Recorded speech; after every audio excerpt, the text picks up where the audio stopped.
We're here with Curt Brown, the race pilot for Sawbones, and we just want to find out what's in his head when he's coming through the course and when he's flying a race here. When you're getting ready for a race, so you sit in that cockpit, we watch that for a while, and you're really concentrating on something. What's going through your head at that point in time? Well, I'm just trying to, first of all, get away from the fans and get away from the trailer, get away from all the people asking questions, and get in my zone and try to, we call it chair flying, hanger flying, whatever, but to step through the different steps I'm going to have to go through to either configure the aircraft or how I'm going to handle the race course, depending on the weather, the winds. So I try to go through all that and maybe do it multiple times. When you're coming down that chute, entering into the race course, what are you factoring in? What from what your planning is while you're preparing for the race to that point and through that chute, what are you thinking about as you come into the race course? Well, we take off on the runway, we have to do a rejoin on the pace airplane and the other aircraft, and we do that in a normal configuration, kind of like a normal airplane. But then once we get behind the mountain P-vine and we're starting to come down and I guess you call it entering the race course, entering the chute, the airplane has to be in a different configuration. So I got to think about closing the oil cooling door. And doing that, I have to turn the spray bar on because we have to keep the oil temperature correctly. And then I have to bring the RPM up to make the airplane in a configuration that we can run power. I have to make sure all the temperature is still good. Then I turn the ADI on, we call it anti-detonation injection, which is an alcohol water mixture we inject into the engine as we bring the power up. So I have to make sure all that's ready. Also, I have to fly formation and be in the right position, and we're going downhill, changing airspeeds.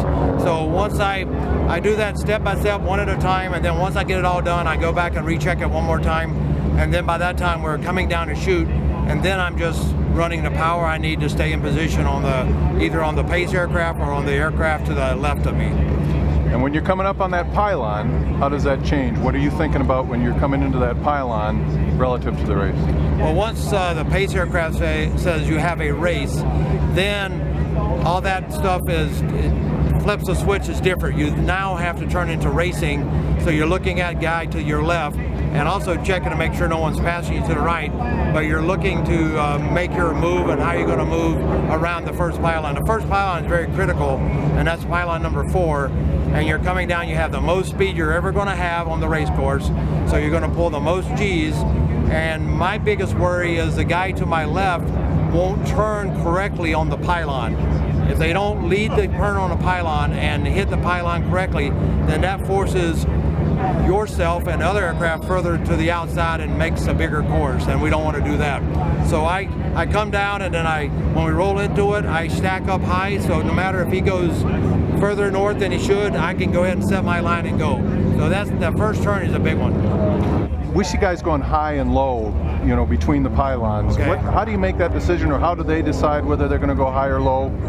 Well, in a perfect world, you'd be out front and you would pick your perfect line, and therefore you would pick the line that is the fastest around the course. And you're never hardly in a perfect world, so usually I'm following somebody. And if you're following somebody, the first thing you have to do is stay out of their mess, out of their prop wash or wake turbulence. And so at that point, if they're down low where I want to be, then I have to fly a little bit high.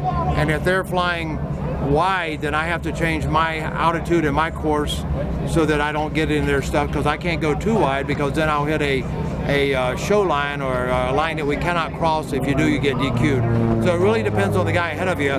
But personally, if I had all things equal, I want to be down on the course because I can get closer to pylons, and I want to lead the pylons. You don't go to the pylon and turn.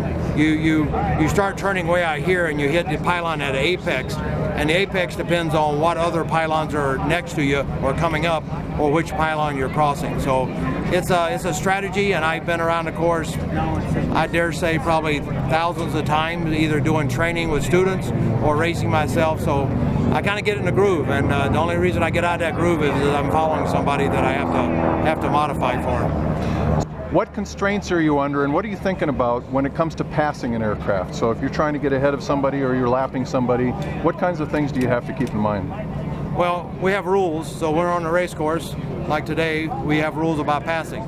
typically you don't pass on the inside because you can't see the guy you're passing because you're belly to him. We usually pass on the outside. If you pass a guy and you know him and he's your friend, you shouldn't pull right in front of him as you pass him because it's legal. But when you do that, it puts him in a bad position because now he's in your crap. And so you ought to give him a little bit before you move back in. But the biggest thing is to make a safe pass. Safety is first. You got to make a safe, clean pass. And you don't want a bad reputation because if you do that, someone will do it back to you. So it needs to be a nice, clean pass. And you need about 10 mile per hour or so, 10 to 15 mile per hour to actually do a pass. So today that'll be kind of hard behind Dreadnought because he's a little more overpowered compared to us. Yeah, so let's get to that point because Dreadnought, you seem to be following Dreadnought quite a bit in these races, and particularly today, he's the guy you want to get around to try and get that first place. What kind of strategy do you use trying to fly behind Dreadnought? Because he makes a lot of that mess you're talking about, a lot of that crap that kicks you around a bit. Well, we're very true. This year and last year and the year before that and the year before that, I think we were behind Dreadnought every year. So I'd like to change her name to Nemesis as opposed to Dreadnought. But it's a big aircraft. It's basically the same aircraft that we're flying. It has 2 oil coolers because it has a bigger engine. So they're dumping water out. So I can see that water. And so I try to stay out of that wake because that actually gives me a good visual clue to the wake and following the aircraft around. So my goal is to try to fly my line, and I will be flying my line as close to where I want to do it. And hopefully he's flying his line and it's different so that I can fly an efficient line and avoid his wake. And if I get to the point where I have to go, then usually you go high. Because if you go low, now you got the terrain to worry about. So you tend to go high a little bit. I try not to go outside because of deadlines, as we talked about, show lines I call them now, and I don't want to be DQ'd. But I got to fly as close as I can to my line without getting in his wake. And my strategy today is to stay as close to him as I can. I know I can't pass him unless he has an issue or he cuts a pylon, but my goal is to stay within at least 16 seconds of him, because then if he does cut a pylon, he gets a 16-second penalty, and therefore I'll be ahead of him at the finish by his penalty points on the pylon. So that's my goal for today. Thanks, Curt. Appreciate the time. Good luck today. Well, go over and work on Dreadnought for me. See if you can tweak it a little bit. Will do. Thanks much.